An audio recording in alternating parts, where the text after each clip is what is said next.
안녕하세요. 얼마 전 다시 화려한 싱글이 된 30대 여성입니다. 다 끝난 마당이지만 문득문득 화가 끌어올라서 하소연을 하러 왔어요. 요즘에 아무리 물가가 올랐고 사람들이 돈 귀한 줄 모른다지만 막말로 제가 맨몸으로 시집 온 것도 아닌데 그런 말까지 들을 줄은 몰랐네요. 게다가 어머님은 그 팔리지도 않는 하다못해 새도 안 들어오는 집 한 채 가지고 어찌나 유세를 떠시던지. 막말로 집이 팔려야 돈이지 그거 깔고 앉아 있으면 쌀이 나오나요, 떡이 나오나요. 그리고 남편도 그 정도로 셈이 어두운 사람인 줄은 몰랐는데 여러 가지로 실망스럽더라니까요. 남편하고는 대학교를 다닐 때부터 알고 지냈지만 본격적으로 연애를 시작한 건 남편 나이 33, 제 나이 31일 때였어요. 언젠가 남편이 우연히 제 연락처를 알게 되었다며 잘 지냈냐, 그동안 어떻게 지냈냐 하며 연락을 해온 게 계기가 되어 이후로 이따금씩 만나 밥도 먹고 차도 마시고 그렇게 지내다 서로 정이라도 든 것인지 누가 먼저 사귀자는 말은 없었음에도 불구하고 그 이듬해 연인 사이가 되어 있었죠. 그리고 이후로 진지한 만남을 이어갔는데 그러는 사이 어느 다른 연인들과 달리 저희는 작은 말다툼조차 한번 해본 적이 없습니다. 그래서 당장에 결혼해야겠다는 생각은 없었지만 그래도 결혼을 하게 된다면 꼭 이 사람이랑 해야겠다 싶었을 정도였네요. 아무튼 그러다 남편 쪽 집안어른들께서 결혼 생각이 있으면 하루라도 빨리 식을 올려라. 할머님이 돌아가시기 전에 손자 장가가는 모습을 보신다면 얼마나 좋아하시겠냐 뭐 그런 말씀을 하셨고 저희도 딱히 결혼을 당장 하지 말아야 할 이유 같은 건 없었기에 자의반타의반으로 부부의 연을 맺기로 하였죠. 결혼 당시 남편은 모아둔 돈이 많이 없었어요. 졸업 이후로 행정고시니 뭐니 이런저런 시험 준비로 6년이란 세월을 흘려보냈고 이후로 중견기업에 들어가긴 했지만 남들보다 조금 늦은 시작이었기에 돈을 모을 새가 없었다대요. 그나마 한 2천 정도 모였을 땐 출퇴근의 고충을 이유로 자동차를 샀고요. 그러니 엄밀히 따져보면 모아둔 돈은커녕 오히려 학자금 대출에 차할부까지 빚만 지고 있는 상황이었습니다. 반면에 저는 아주 이름난 대기업은 아니었어도 교수님 추천으로 내실 튼튼한 중소기업에 입사했고 이후로 10년 가까운 직장 생활 동안 1억 3천 정도의 현금을 모아둔 상황이었어요. 제 명의로 된 차도 한 대 있었고요. 그래서 결혼 이야기가 나왔을 당시 남편은 시부모님께 손을 벌려야만 했지만 저는 그럴 필요가 없었죠. 그런데 이런 상황이 저는 지금도 이해가 잘 되지 않습니다만 남편이나 어머님에게는 불편했던 모양이에요. 특히나 어머님은 제가 돈이 있고 없고를 떠나서 아무리 그래도 그렇지 친정부모라는 사람들이 어떻게 딸을 몸만 덜렁 시집을 보내려 드냐며 몇 번이나 남편에게 따로 연락을 하셔서는 불평을 하셨던 모양이데요. 그리고 의도치 않게 그 사실을 알게 된 저로서는 전후 사정을 떠나 그런 어머님이 불편하게만 느껴졌죠. 게다가 그런 제 속내와는 상관없이 남편은 남편대로 자기가 저보다 벌어놓은 돈이 적다는 게 마음에 걸린다며 청첩장까지 나오고 신혼집 전세계약까지 다 마친 마당에 뜬금없이 차라리 시댁에 들어가 살면 어떻겠냐는 말도 안 되는 소리를 하더라고요. 시부모님은 2층으로 된 단독주택에서 거주하고 계셨고 그중 2층은 원래 세를 줄 생각이셨다고 했어요. 하지만 어째서인지 집 보러 오는 개미새끼 한 마리가 없다며 그냥 그대로 비워두고 계신 상황이셨죠. 그리고 남편은 우리가 그 2층에 들어가 살면 안 되냐고 저를 설득하려 들었습니다. 생판 남의 집 전세살이 하는 것보단 그래도 시부모님 집이 편하지 않겠냐면서요. 하지만 제 입장에선 그래도 이제 막 결혼했고 신혼인데 죽이 되든 밥이 되든 남편이랑 둘이서 지내고 싶었지. 시부모님하고는 도저히 같이 못 살겠더라고요. 게다가 당시야 시할머님은 큰아버님 댁에 계시긴 했지만 사람 일이 언제 어떻게 될지 모르는 일이잖아요. 제가 너무 많이 생각을 한 건지는 모르겠지만 까딱하다가 시할머님까지 같이 살게라도 되면 그걸 제 스스로 감당할 수 있을까 싶고 그래서 남편더러 싫다고 몇 번을 물어도 내 마음은 안 바뀐다 했어요. 반지하에 살아도 우리 둘이 살고 싶다고요. 그랬더니 남편도 알겠다고 했고 그래서 그렇게 그 얘기는 끝났다고 생각했죠. 하지만 문제는 생각지 못한 곳에서 다시 불거졌습니다. 저희가 바로 층간소음에 시달리게 된 거죠. 저희가 이사를 오던 당시만 하더라도 윗집엔 노부부만이 살고 있다고 했는데 어찌 된 일인지 언젠가부터 새벽까지 누군가 쿵쿵쿵쿵 뛰어다니는 소리가 들리는 거예요. 저나 남편이나 회사까지는 1시간은 좋게 걸리다 보니 아침에 못해도 6시 반에는 일어나야 하는데 새벽마다 들려오는 소음 때문에 제대로 잠을 이룰 수가 없었습니다. 그리고 결국 견디다 못한 저희가 먼저 과일에 슬리퍼까지 사들고 윗집에 인사를 갔는데 오히려 저희한테 하소연을 하더라고요. 그리고 알게 된 게 저희 윗집은 또 그 윗집이랑 층간소음으로 갈등을 겪고 있었던 거죠. 제가 지금 층간소음 이야기를 하자는 건 아니지만요. 하다 보면 한도 끝도 없을 것 같고요. 아무튼 상황이 그렇다 보니 신혼집에 들어온 지 3달 만에 이렇게 살다간 정말 내가 미쳐버릴지도 모르겠다는 생각이 들었어요. 그래서 남편에게 도저히 안 되겠다고 이사 가자 하니까 남편이 다시 한번 시댁 이야기를 꺼내더라고요. 아닌 게 아니라 지금 이 집도 구할 때 발품, 손품, 눈품을 몇 주나 팔아 가까스로 찾아냈던 건데 지금 당장 어디로 갈 수 있겠냐면서 말이죠. 게다가 어머님도 제가 무슨 걱정을 하는지 잘 안다 하시며 하지만 네가 걱정하는 일들은 하나도 없을 거라고 몇 번이나 말씀해 주시대요. 1층과 2층 살림은 확실히 분리해 줄 것이고 당신도 한때 시집살이를 호되게 겪어봤기에 당신은 결코 그런 시어머니가 되지 않을 거라면서요. 그래서 결국 멀쩡한 전세집을 새로 구할 때까지만이라는 조건 아래 시댁에 들어가서 지내기로 했네요. 하지만 시부모님과 한 집에서 산다는 건 아무리 신경을 쓰지 않으려고 해도 쉬운 일이 아니었어요. 일단 저는 아침 식사를 안 해요. 어려서부터 안 먹어버릇했더니 언젠가부턴 먹으려고 해도 속에서 안 받더라고요. 그런데 어머님께서는 새벽 4시에 일어나 그때부터 아침 식사를 준비하기 시작하셨습니다. 아버님이 그때그때 갓 지은 밥이 아니면 식사를 안 하신다며 당신은 평생 그렇게 해오셨다나요. 그런데 이런 이야기를 들을 때도 솔직히 신경은 쓰였지만 그래도 걱정까지는 안 했어요. 왜냐하면 어머님이 해주신 약속이 있었으니까요. 그런데 이사 온 지 열흘째 되던 날이었습니다. 잘 자고 있는 저를 남편이 흔들어 깨우더니 할 말이 있다대요. 그래서 옆에 있던 핸드폰을 확인하니 새벽 4시 20분이었고요. 황당하고 좀 짜증도 나고 그래서 빨리 얘기하라니까 자기가 웬만하면 말 안 하려고 했는데 언제까지 어머님 혼자서 저러시는 거 보고만 있을 거냐는 거예요. 아무리 위아래 살림 따로 하기로 했다지만 그래도 좀 제가 먼저 나서서 어머님 아침 차리시는 거 도와드리고 그러면 좋지 않겠냐면서 말이죠. 그리고 자기가 고민 끝에 전하는 말이라면서 어머님도 꽤나 서운해 하신다는 겁니다. 어머님이 너무 격이 없이 저를 대해주셔서 제가 어머님을 만만하게 보는 건 아닌가 걱정하고 계시다면서 말이죠. 자다가 뺨이라도 맞은 것 마냥 황당하고 어이가 없었어요. 정작 아들이자 매일같이 아침 얻어먹고 출근하는 자기도 쿨쿨 잘만 쳐자면서 왜 나더러 꼭 두새벽부터 일어나서 어머님을 도우라는 건지. 그래서 제가 남편더러 그렇게 어머님이 안쓰러우면 직접 가서 도와드리지 그러냐니까 저더러 자기 말뜻을 이해를 못한다며 버럭 짜증을 내더라고요. 모든 시어머니들은 며느리랑 같이 아침을 차리는 그런 로망이 있다나 어쩐다나요? 그리고 남편 입장에서도 그런 모습을 보면 너무 기분이 좋을 것 같다면서요. 이건 뭐 말 같아야 상대를 해주던지 말던지 싶대요.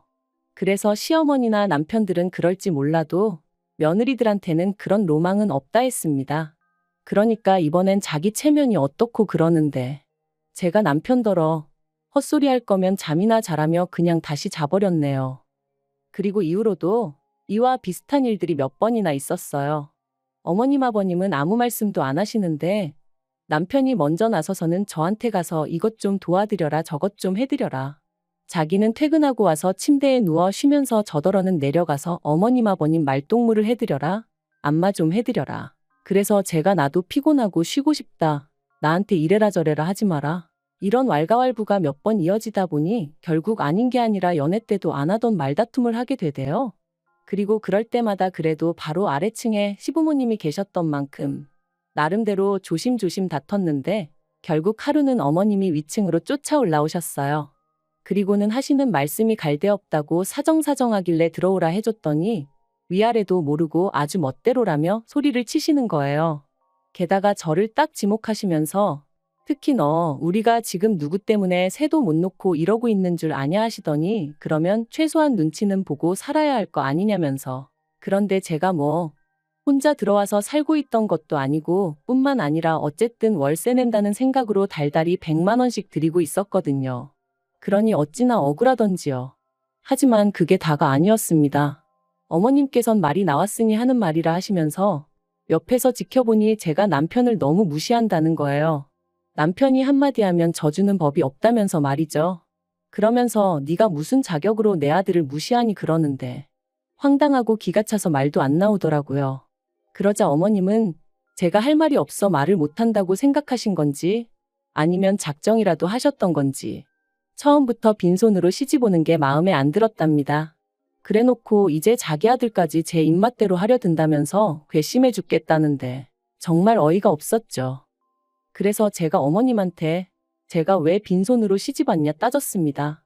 남편이야말로 모아놓은 돈 한 푼 없어서 어머님 아버님이 5천해 주신 거지만 저는 제가 모은 돈만 1억이 넘게 있었고 그 돈 없었으면 처음에 신혼집도 못 구했다. 저도 그간 억울했던 것들을 다 털어놓았죠. 그러니까 어머님 말씀이 어차피 어머님 아버님 당신들 다 죽고 나면 이 집은 남편 것이 될 테니 저희 남편이 집을 해온 거나 마찬가지라며 이 집이 얼마짜린 줄 아냐고 이 집값을 생각하면 제 돈 1억 어쩌고 그건 어디 비빌 것도 못 된다는데 어떻게 계산을 그런 식으로 하시나 싶은 게 너무 웃기더라고요. 막말로 그럼 저희 친정부모님도 언젠가 돌아가실 텐데 그럼 두 분 재산을 제가 다 들고 시집 온 게 되냔 말이죠. 그러면 이건 뭐 양가 재산 비교하자는 얘기밖에 안 되는데 그거야말로 해볼 필요도 없었어요. 저희 친정 사정이 월등히 나았으니까요. 그래서 어머님더러 말도 안 되는 억지 좀 쓰지 마시라 하니까 저더러 이제 말하는 싸가지가 있네 없네. 그리고는 당신은 시할머님께서 무슨 말을 하셔도 한번 따져본 적 없다고 그게 설령 잘못된 말일지라도 할머님 말씀이니 무조건 복종하셨다나요? 그런데 저는 당신하고는 아주 근본이 다르다며 더는 가만히 두고 보실 수가 없으시답니다. 그리고는 저더러 각오해라. 이 집에 들어와서 살게 된 걸 아주 뼛속까지 후회하게 해줄 거다 그러시는데 어떤 정신 나간 며느리가 어머님한테 그런 소리까지 듣고도 이 집에 있겠다고 하겠어요? 그래서 제가 어머님이 그렇게까지 말씀하시는데 무서워서 여기 있겠냐? 나가겠다 했습니다. 막말로 제가 친정이 없는 것도 아니고 돈이 없는 것도 아닌데 제가 나가야지 더는 못 있겠다 그랬죠. 그러자 이제껏 입 딱 다물고 있던 남편이 기껏 한다는 소리가 너는 그냥 죄송합니다 한마디 하면 끝날 걸 왜 이렇게 일을 키우냐면서 어머님이 틀린 말씀을 하신 것도 아니고 솔직히 지금 우리가 어머님 댁에 신세지고 있는 건 맞지 않냐며 그럼 그냥 나 죽었어 있으면 된다나요?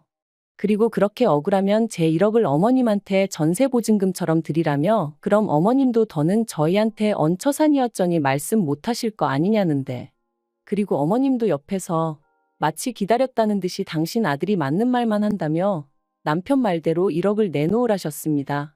나중에 저희 분가할 때 주시겠다면서 말이죠. 그런데 어째서인지 소름이 쫙 끼치대요.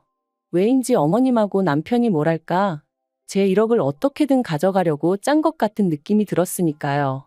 그래서 제가 어머님한테 1억을 보증금으로 드리면서까지 이 집에 살고 싶은 마음은 없다. 그럴 것 같으면 차라리 방을 구해 나가자 했습니다. 그리고는 남편에게 반지하도 옥탑방도 상관없다. 우리 형편에 맞게 살자 했거든요. 그랬더니 남편이 자기가 왜 그런 힘든 상황을 또 겪어야 하냐는 거예요. 자기는 여기 사는데 아무 불만 없다면서 말이죠. 이건 정말이지 자칫하다가 눈 뜨고 코 베이게 생겼더라니까요. 저는 죽어도 못 준다 버텼고 어머님은 지 남편 말 알기를 뭐같이 안다며 화를 내셨고 남편은 남편대로 저더러 일을 복잡하게 만든다고 짜증이었으니 그리고 이 모든 게 어쩐지 제 앞날을 고스란히 보여주는 느낌이었습니다. 그래서 남편더러 이럴 것 같으면 그냥 따로따로 살면 되겠네 해버렸어요. 이혼하자는 말은 아니었고 홧김에 내지른 거긴 했지만요. 그런데 남편은 이혼하잔 소리로 들은 건지 그러면 제가 갈라서 자고 한 거니 위자료를 내놓으랍니다. 아니 결혼 생활을 반년도 안 했는데 막말로 부부가 살다 보면 싸울 수도 있고 어머님하고 며느리가 부딪힐 수도 있는 건데 무슨 위자료를 내놓으라는 건지 황당하기 짝이 없더라고요. 그리고 그게 남편의 속내라는 생각이 드니 더는 이 결혼 생활을 이어가는 게 의미가 있나 싶은 지경이었습니다. 차라리 저더러 무슨 말을 그렇게 하냐? 하고 화를 냈으면 제가 아차 싶었을지도 모르는데 말이죠. 아무튼 저도 화가 났고 배신감까지 들어서 위자료 같은 소리 한다고 그냥 이대로 다 끝장을 보자 했어요. 그리곤 소리를 질러대니 어머님이 기절할 듯 놀라시며 아래층으로 내려가셨고, 저는 저대로 짐 챙겨서 그 길로 친정으로 올라왔습니다. 저희는 그렇게 이혼했어요. 이혼이라고 표현은 했지만 혼인신고를 한 적도 없으니 일이 너무나 빠르게 해결되었죠. 사실 제가 제 짐을 싸서 올라가고 일주일이 지나도록 시댁으로 돌아오지 않으니 그제서야 남편도 시부모님도 뭔가 잘못됐다 생각했던 모양이었습니다. 남편이 아버님하고 같이 저희 친정에 찾아왔으니까요. 그런데 그 두 사람에게 저희 친정아버지께서 남남이다 생각하고 살라고 그 집구석에 우리 딸 다시 못 보낸다 하셨다대요. 그리고 아버님은 그래도 며느리가 참는 게 도리 아니냐. 내 마누라도 일평생 그렇게 살았고 그러니 당연히 새아가한테도 그런 걸 기대했을 거다 뭐. 그런 식으로 나름대로 변명을 하셨던 거죠. 하지만 그런 말이 저희 친정아버지한테 통할 리가 없었어요.